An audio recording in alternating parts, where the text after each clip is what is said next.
Halo semuanya, perkenalkan nama saya Nandalia Putri Sustiana. Pada video kali ini saya akan menganalisis perkembangan peserta didik melalui tokoh Hiyao dalam film yang berjudul Cry Me a Sad River.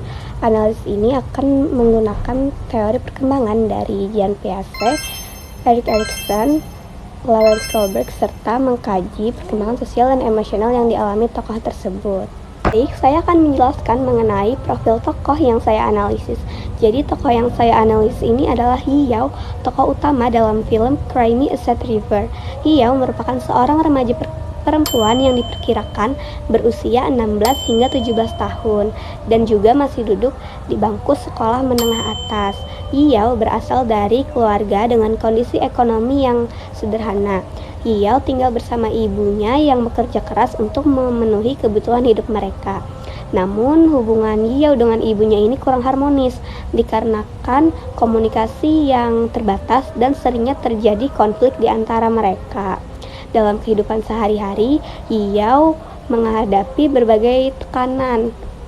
Selain mengalami kesulitan ekonomi, ia juga menjadi korban perundungan di sekolahnya akibat fitnah dan juga stigma buruk dari teman-temannya.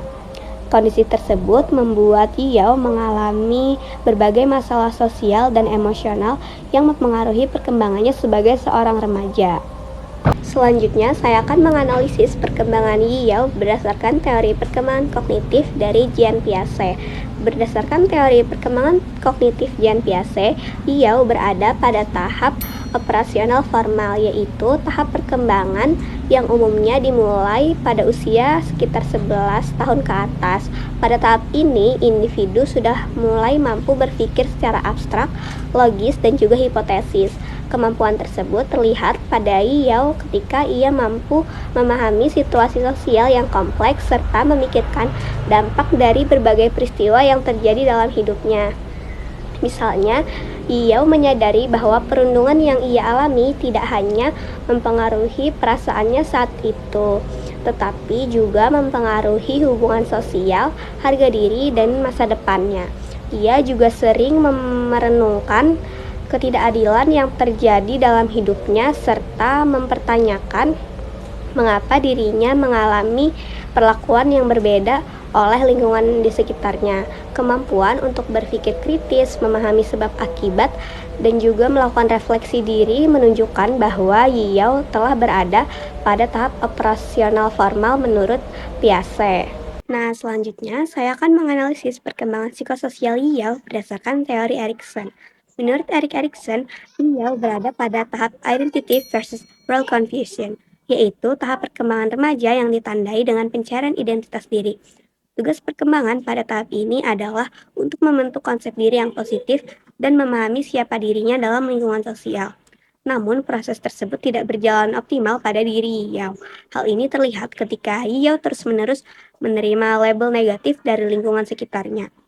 Ia sering dianggap berbeda karena kondisi ekonomi keluarganya dan menjadi sasaran berbagai fitnah di sekolah. Akibatnya, Hiyao mulai mempertanyakan nilai dirinya sendiri dan juga mengalami kebingungan identitas.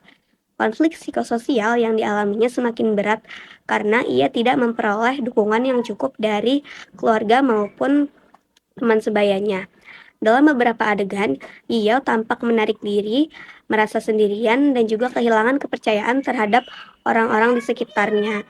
Menurut Erikson, kegagalan memperoleh dukungan sosial pada tahap ini dapat menyebabkan kebingungan peran atau role confusion. Kondisi tersebut terlihat pada Yeo yang semakin sulit melihat dirinya sebagai individu yang berharga. Meskipun demikian, pada akhir cerita, Yao berusaha menyampaikan kebenaran mengenai apa yang sebenarnya terjadi pada dirinya.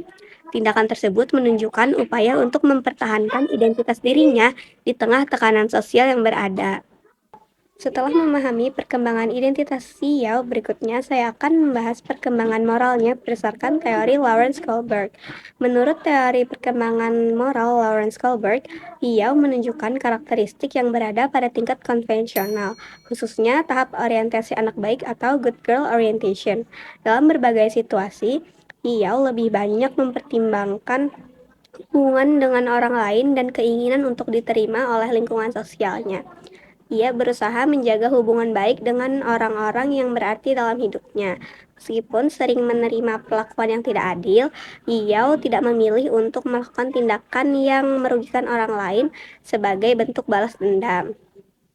Perilaku tersebut menunjukkan bahwa pertimbangan moral Yao masih dipengaruhi oleh harapan sosial dan hubungan interpersonal. Oleh karena itu, perkembangan moralnya dapat dikategorikan dalam tahap konvensional menurut Kohlberg. Perkembangan moral Yao tidak terlepas dari pengalaman sosial yang ia alami. Oleh karena itu, selanjutnya saya akan membahas perkembangan sosial dan emosional tokoh Yao. Aspek sosial dan emosional merupakan bagian perkembangan yang paling dominan dalam kehidupan Yao.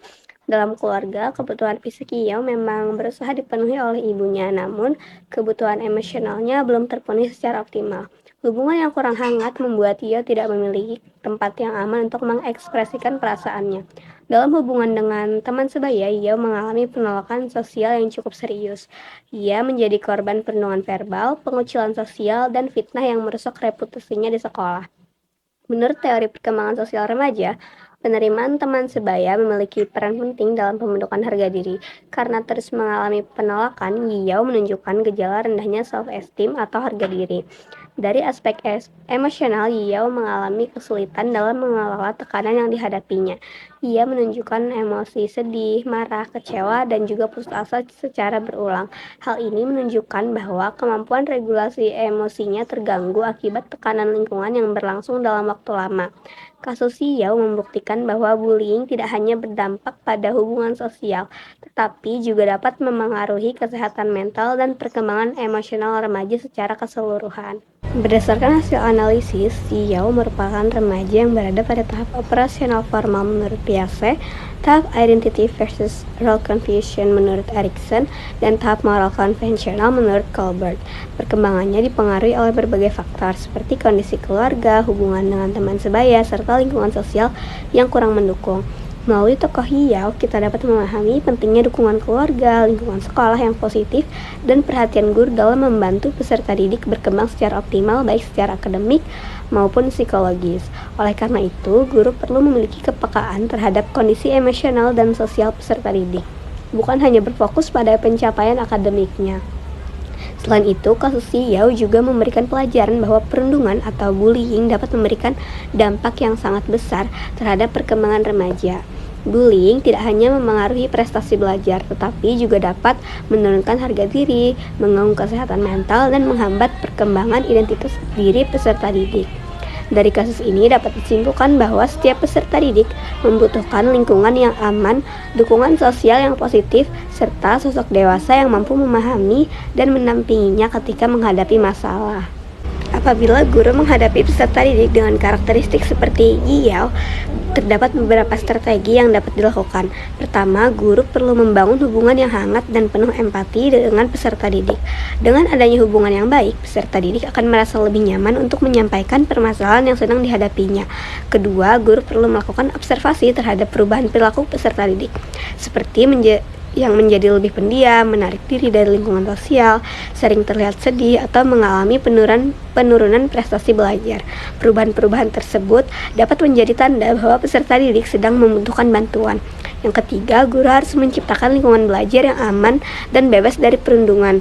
Guru perlu menanamkan nilai yang saling menghormati, empati, dan toleransi kepada seluruh peserta didik agar tercipta iklim kelas yang positif.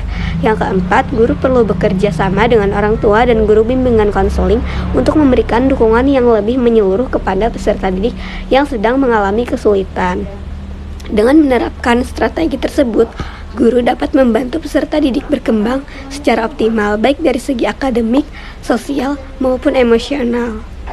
Demikian analisis perkembangan tokoh Yao dalam film Cry Me a Sad River berdasarkan teori perkembangan peserta didik.